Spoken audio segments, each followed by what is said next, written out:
একটা ছোট্ট শহরে ছিল এক অদ্ভুত বিড়াল, নাম তার মিউ সাহেব। মিউ অন্য সব বিড়ালের মতো সারাদিন ঘুমিয়ে বা মাছ খেয়ে সময় কাটাত না। সে ছিল অফিস পাগল। প্রতিদিন সকালে মিউ উঠে গোঁফ ঠিক করে, টাই পরে, ব্যাগ হাতে করে বেরিয়ে যেত পাশের অফিসে, যেখানে মানুষ কাজ করত। একদিন অফিসের সবাই অবাক হয়ে দেখে মিউ সাহেব কম্পিউটারের সামনে বসে মাউস না, আসল মাউস, ইঁদুর ধরার চেষ্টা করছে। সবাই হেসে লুটোপুটি। বস এসে বলল, মিউ, এটা মাউস না, কম্পিউটার মাউস।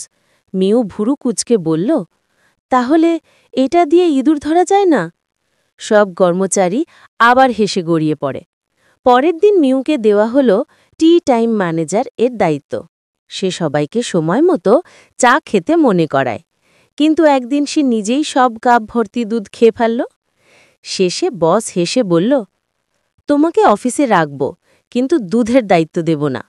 মিউ বলল, ঠিক আছে বস, আমি এখন থেকে শুধু হাসি ম্যানেজার।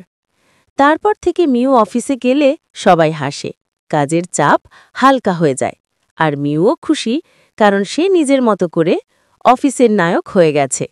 নীতি কথা, নিজের মজা ও অন্যের হাসি দুই যদি একসাথে হয়, তবে জীবন আরও সুন্দর হয়।